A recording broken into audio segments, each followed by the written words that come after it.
부탁드리겠습니다. 여러분 신명기 12장부터 그리고 앞으로 26장까지는 하나님께서 다스리는 땅, 내가 너희들에게 예비하고 너희에게 차지하리라고 했던 그 땅에서 평생 지켜야 될 하나님의 규례와 법도 그 명령을 다시 한번 우리에게 거듭 확인시키고 있습니다. 그래서 사실은 12장부터 우리에게 하시는 이 말씀, 앞에서부터 쭉 얘기했던, 아니 하나님께서 오래전부터 약속했던 그 언약을 다시, 그래서 듀트로노미라고 하는 신명기라고 하는 두 번째 복음, 아니 두 번째 율법, 두 번째 법칙, 이런 뜻으로 우리에게 신명기 말씀으로 해석할 수 있는 이유도 이 12장부터 26장까지 펼쳐지는 하나님이 다시 한번 우리에게 명령하는 이 규례를 재확인할 수 있기 때문에 말 그대로 이 신명기라고 하는 이름이 붙여지기도 했다는 것입니다. 자, 그러니까 본격적으로 하나님이 택하실 그곳에서, 그 가나안에서 하나님의 명령과 규례와 법도를 지켜야 될 우리에게 아주 자세하게, 아니 반복적으로 거듭 말씀하시는 규례와 법도를 우리가 다시 들어야 되는 것입니다. 오늘 매일 성경의 제목을 이렇게 정했더라고요. 택하실 그곳에서. 그러니까 미래죠. 앞으로 다가올. 그리고 그것이 불확실한 미래가 아니라 하나님께서는 약속했지 않습니까? 반드시 그 땅을 차지하리라. 그리고 하나님이 다스리는 땅에서 너희는 그곳에서 갈림길에 놓여 있다. 복과 저주, 이 두 길밖에 없다.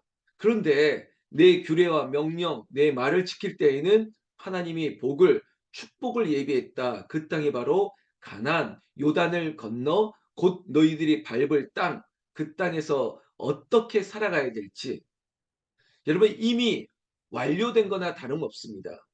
우리가 하나님의 명령, 그 말씀대로 따라가야 되는 그 선택을 하는 순간 이미 우리는 그 땅을 누리게 될 땅인데, 그 아름다운 땅에서 하나님의 백성으로 살아가야 될 우리의 법, 우리의 법도, 우리의 규칙, 그것을 재확인하고 있는 대목을 보게 되는 것입니다.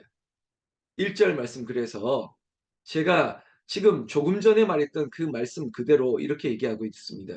내 조상의 하나님 여호와께서 내게 주셔서 차지하게 하신 땅에서 너희가 평생에 지켜 행할 규례와 법도는 이러하니라. 여러분 우리가 하나님의 말씀을 믿습니다. 아브라함과 이삭과 야곱에게 오래전 조상들에게 약속하셨던 하나님의 언약이 이렇게 확실하게 이어져 가고 있고, 하나님은 여러분 약속을 지키시는 하나님, 불변하시는 하나님, 변함이 없으신 하나님이 약속대로 이루어 주실 하나님의 말씀을 이뤘습니다. 차지하게 하신 땅, 하나님이 우리에게 주신 땅, 그 땅에서 평생 지켜 행할 규례와 법도 다시 한번 너희에게 신명기 거듭 말씀하고 있다는 것입니다. 두 번째 율법과 같이 거듭 말씀하신 하나님의 명령이 펼쳐지고 있습니다. 너희들이 그 땅에서 무엇을 할 것이냐? 이미 차지해야 될 그 땅에서는 2절에 보면 너희의 그 민족들, 그러니까 이방 민족들을 쫓아내야 되고, 그 땅에 있었던 3절에 보면 우상들을 다 깨뜨려 버려야 되고, 그리고 이제 4절에서는 하나님 여호와께서 너희가 그처럼 행하지 말고라고 했던 우상 숭배. 그래 가나안에 많은 우상들이 있을 텐데 우상 숭배의 전통이나 그들의 관습이나 풍습을 따르지 말고 우리가 해야 될 것은 5절 말씀에 오직 너희 하나님 여호와께서 자기의 이름을 두시려고 너희 모든 지파 중에서 택하신 그곳에 그 계실 곳으로 찾아 나아가서, 여러분 지금부터 얘기하는 것은 다른 게 아닙니다. 예배할 곳을 찾으라는 것입니다. 마치 이런 거죠. 서부 개척 아니면 정말로 그 아메리칸 대륙을 처음 밟는 그곳에서 그 청교도들이 가장 먼저 했던 게 뭐냐면 예배라는 것입니다. 우리에게도 마찬가지입니다. 너희가 너희를 그 땅으로 보내는 이유가 뭔지 아니? 하나님이 우리를 애굽에서 해방시킨 이유가 뭐냐? 그리고 너희를 왜 가나안으로 보내느냐? 여러분 근본적인 것은 마음껏 예배하기 위함이라는 것입니다. 정말로 우리가 어떤 다른 눈치, 다른 형편 이런 것보다도 결국은 예배하는 기쁨을 위하여 하나님께서 우리를 출애굽시키고 가나안으로 차지하게 하실 땅을 약속하신 것입니다. 여러분 무엇보다도 예배라는 것입니다. 예배. 여러분 교회는 예배하기 위한 곳이지 교회는 다른 어떤 목적으로 존재되어지지 않습니다. 그래서 교회는 건물이 아니라 예배하는 우리가 교회인 것이고 교회는 예배를 위해서 존재해야 되지 아니면 어떤 큰 성읍이나 아니면 어떤 존재감의 랜드마크가 되기 위해서나 아니면 어떤 다른 목적으로 건물이 교회라고 말한다면 그건 거짓말입니다. 예배하기 위해 존재하는 건물이 여러분 우리가 부르는 찬양처럼 여러분 저기가 궁궐이면 어떻고 저기면 어떻습니까? 초막이면 어떻습니까? 예배하기 위한 곳은 그 어디나 그래서 정말 어떤 교회는 그냥 교회를 소유하지 않고 렌트하지 않습니까? 그냥 빌려서 쓰지 않습니까? 그래 학교 강단을 빌리고 카페를 빌리고 어느 장소를 빌려서 예배하기 위한 목적이 건물인 것이지 건물이 크면 좋은 것입니까? 가까우면 좋은 것입니까? 아니면 뭐 화려하고 모든 시스템이 잘 갖춰준 시설이 좋은 교회라고 말할 수 있습니까? 아니라는 거예요. 마음껏 예배할 수 있는 것. 그래서 6 절부터 뭐 너희의 번제, 제물, 11조 모든 것들이 하나님 앞에 마음껏 드릴 수 있는 것. 여러분 예배를 위해서 우리의 예물들이 쓰여지는 것이 하나님이 기뻐하시는 것이지 내 백성들이 예배를 위하여 즐거워하는 것. 예배가 뭘까요? 예배에는 5가지 요소가 있다는 우리 신학교에서 말하는 그런 신학적인 얘기를 안 하더라도 예배 안에 빠지지 않는 것이 바로 성도의 교제입니다. 성도의 교제. 그러니까 그 안에 애찬이 들어가고 먹을 수 있는 것들을 포함시킬 수 있는 거예요. 성도가 예배드림의 기쁨을 위해서 애찬이 들어가는 것, 성도의 교제가 포함되는 거죠. 그런데 그 성도라고 하는 사람을 위하여 쓰여지지 않고 다른 것으로 쓰여지는 것을 하나님께서 원하지 않으세요. 예배의 기쁨은 바로 사람들을 향한 그 예배를 드리기 위한 그 사람들을 위한 기쁨으로 쓰여져야 되는 것입니다. 그런 것이 진짜 교회인 것이죠. 여러분 하나님이 예비하실 그 땅에 오늘 택하실 그곳에서 우리가 차지할 그 땅에서 하나님의 약속하신 것이 있습니다. 그저 규례와 명령, 법도 이런 얘기만 하는 것이 아니라 우리에게 그 행복의 조건과 같은 우리에게 청사진을 쫙 펼쳐주시는 대목이 있는데 저는 아멘, 아멘, 아멘 했습니다. 그게 뭐냐? 7절 말씀입니다. 여러분들도 꼭 기억하십시오. 거기 곧 너희 하나님 여호와 앞에서 먹고 너희의 하나님 여호와께서 너희의 손으로 수고한 일에 복 주심으로 말미암아 너희와 너희의 가족이 즐거워할지니라. 아멘. 여러분 행복의 조건이 뭘까요? 하나님의 명령을 따라 사는 것, 순종하는 것, 여호와를 사랑하는 것. 그것이 우리의 행복의 조건입니다.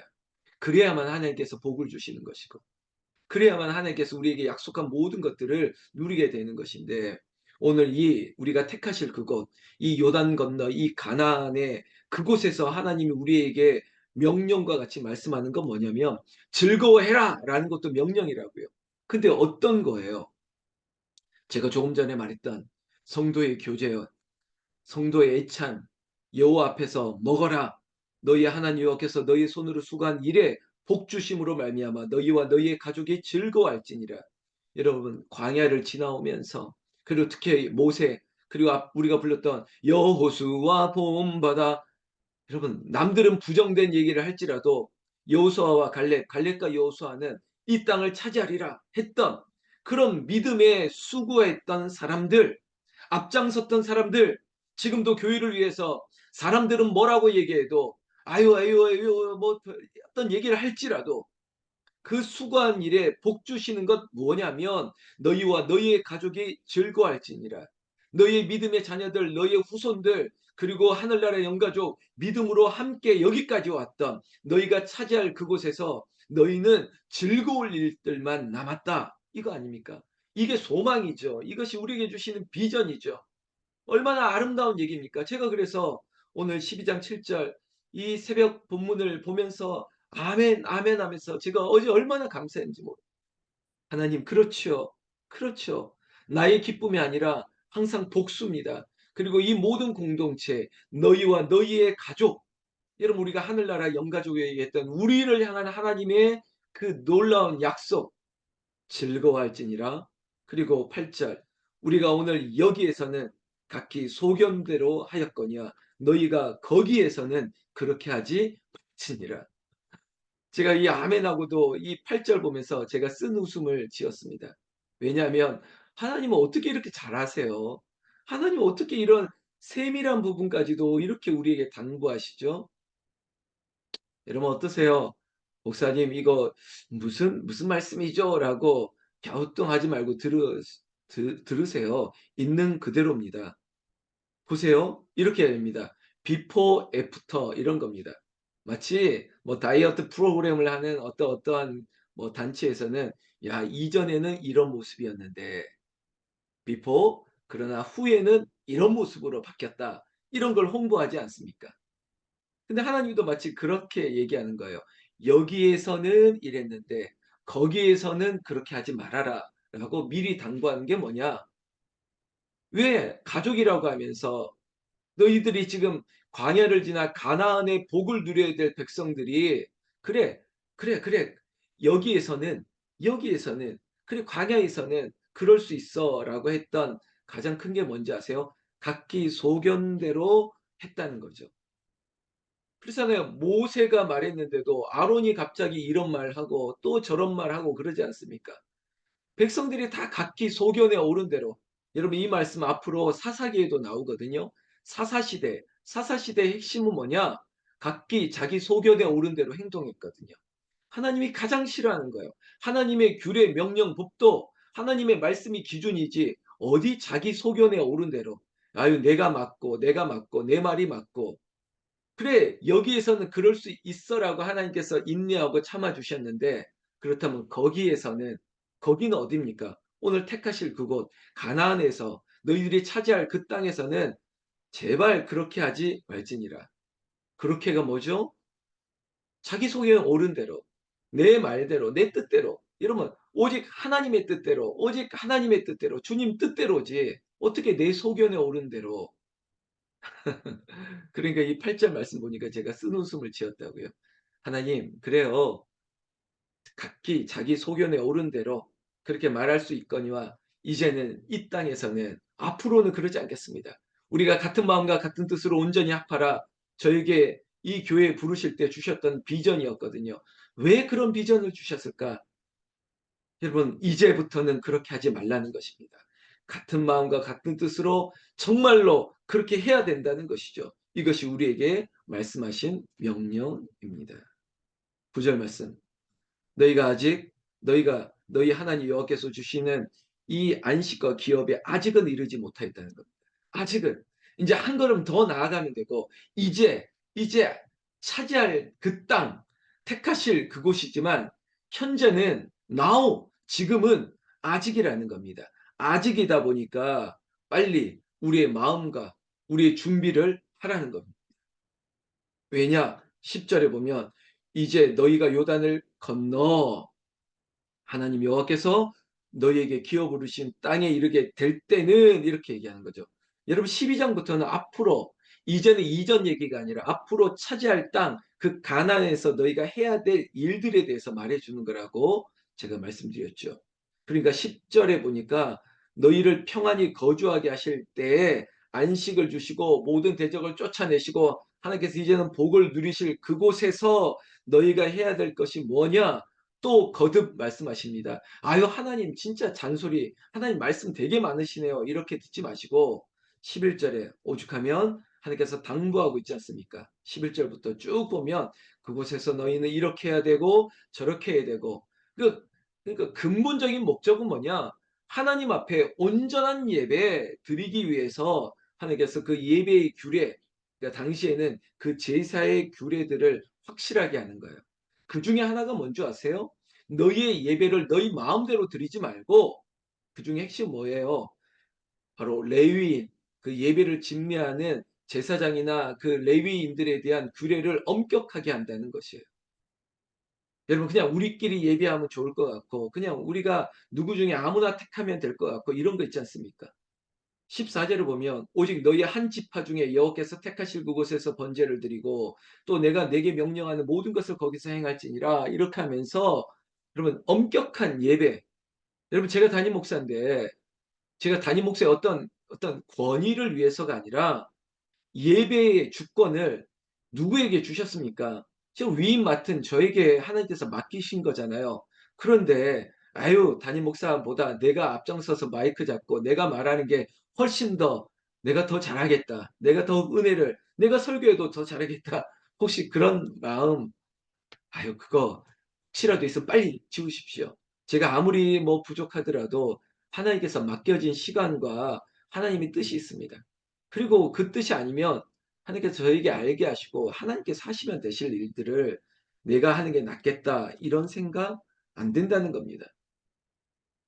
18절 보십시오.